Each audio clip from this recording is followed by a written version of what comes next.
With its all-out warfare mode offering players a familiar experience, the Hazard Zone mode which brings new life to the Battle Royale, and Portal mode which leaves the community free to build their own experience, Battlefield 2042 has what it takes to be an absolutely magnificent game. At least on paper. But after finally getting our hands and controllers on the game, we're not so sure. We'll come out straight away by saying that visually, Battlefield 2042 pulls absolutely no punches. Each war theater is jaw-droppingly stunning, and that's even before Mother Nature decides to take things into her own hands. It is gorgeous. Whether it's on one of the game's 7 new maps or on the 6 iconic Portal mode maps, the various atmospheres are remarkably well done and quickly immerse players in the futuristic war. Apart from a change in dynamics in Conquest mode, thanks to a greater number of players and of flags to capture, all-out warfare doesn't exactly bring anything new to the table. On the other hand, Battlefield 2042 does offer a totally new class system, out with recon, assault, and medic, and in with specialists that have their own unique combat skills. From wingsuits to hacks to shields, there is something here for everyone. We have to admit that this new system adds a depth to the gameplay that makes it much more dynamic. What's more is some of these specialists turn out to be seriously fun to play.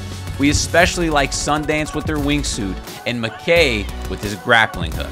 All-out warfare mode also offers Rush, the license's great classic, in which one team plays defense while the other attacks various goals.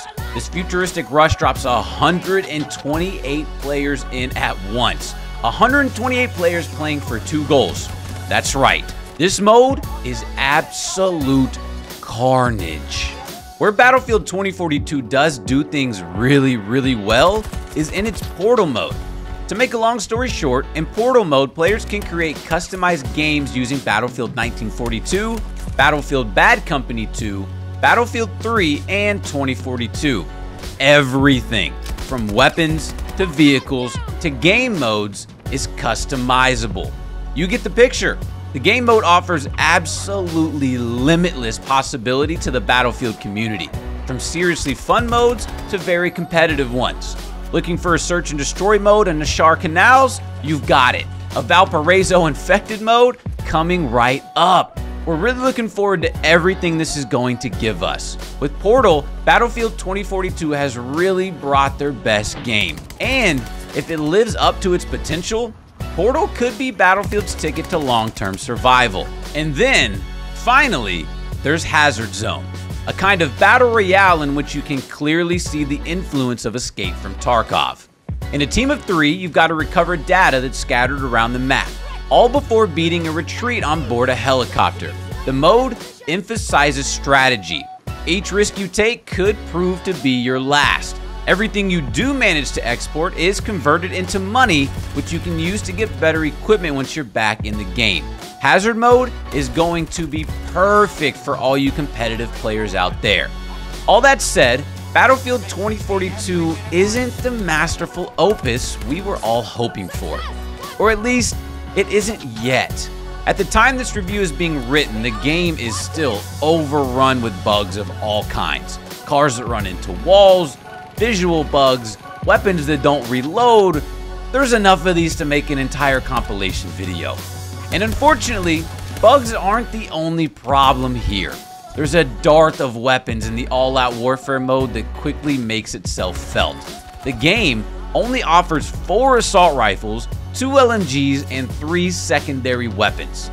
That's a pretty weak offering, especially once you realize how unbalanced the arsenal truly is. Some of those weapons are basically useless, while others, like the PP-29, are way too overpowered. That lack of balance can especially be felt in battles against the game's vehicles. A tank, for example, is easily smoked by a hovercraft. Finally, the game has a problem with visibility. It's very difficult to know where your cursor is in the redeployment menu. In-game, it happened occasionally that we couldn't see soldiers even when they were in close range, or couldn't distinguish enemies from allies. The fact that specialist uniform skins are basically the same is also to blame.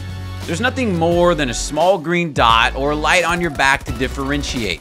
and that's assuming that it's actually working. Battlefield 2042 could still be a great game if they move quickly to correct the numerous in-game problems. The gameplay and the 3 main modes are built on solid foundations, especially Portal, which is sure to offer insane content in which pretty much anyone can find what they're looking for. Unfortunately, the game is far from finished and they've got some work to do before reaching the pantheon of this franchise's games. We give Battlefield 2042 a 7 out of 10.